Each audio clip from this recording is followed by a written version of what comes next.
Hey guys, happy day 5 of Inktober. Today's illustration is going to take us down the rabbit hole. As you may have guessed, today's piece is based on Alice in Wonderland.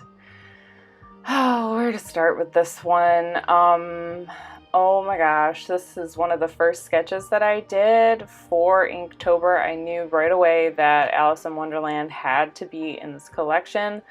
Partly just because the story is just so bizarre. There's controversy about the author, and the whole thing of it is just so creative and so dark in some ways, and just all around weird. So I just absolutely had to include Alice in this series. Alice in Wonderland was published for the first time in 1865. By Lewis Carroll. Though that was just a pen name. His real name was Charles Dodson, and Alice is actually based on a real person that he knew. Her name was Alice Little. The name of the story was actually Alice's Adventures Underground when it was first told in 1862, and when it was published in 1865, he had changed the name to Alice's Adventures in Wonderland.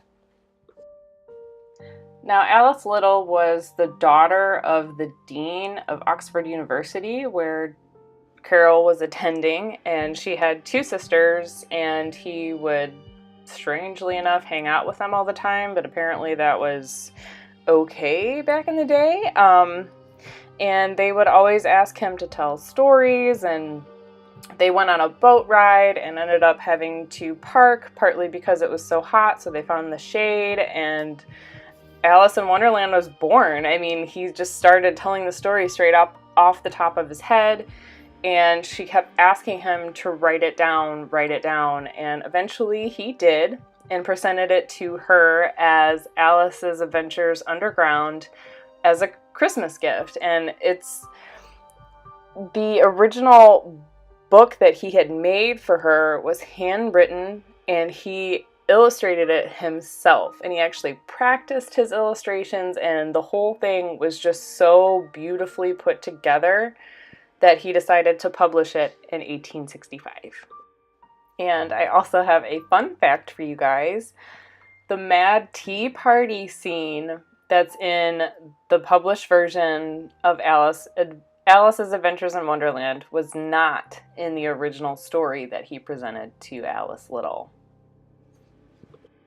Can you guys imagine that? Like Alice in Wonderland without the crazy tea party. Like, I just can't picture it. I can't picture it at all. I mean, like, that's one of the most iconic scenes, especially in the Disney version of the movie. Speaking of Disney, Disney kind of left out some of the characters. There was a whole bunch of characters in the original published version that just didn't make it into the movie, partly because they were so scary. So that's another fun fact for you. There has also been a lot of controversy about Lewis Carroll's relationship with the Littles, Alice Little in particular. He apparently used to take some photos of them in more adult poses.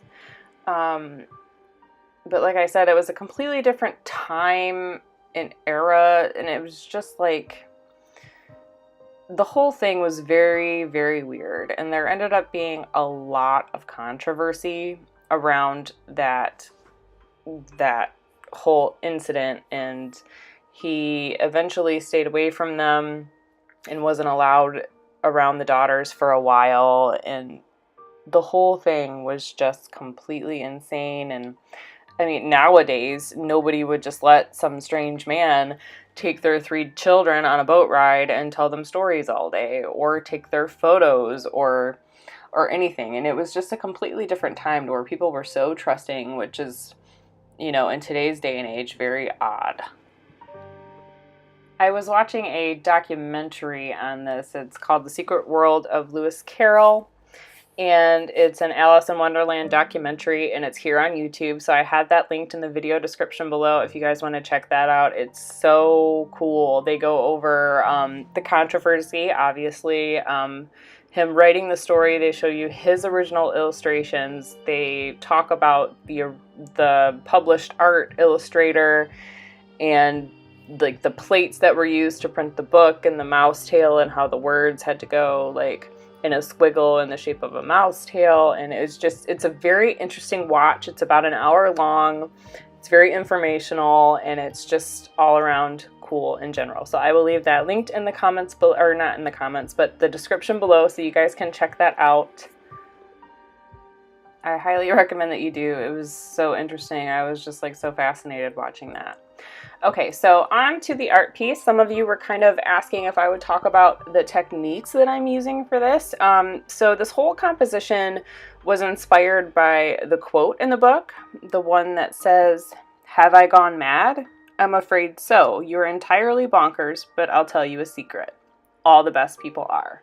So I figured I would have her kind of like in the center, you know, trying to figure out what's going on in the world that she's in, and have all the characters surrounding her in kind of like a vignette style, and just kind of have her be the center focus of it. I did thumbnail this one, which I'm very happy with the results of. I absolutely love how this piece came out, and I'm so happy with it. As far as the techniques that I used, I basically kind of treat ink wash as watercolor, and I try not to fight the water or the ink too much, and use specific techniques in specific areas.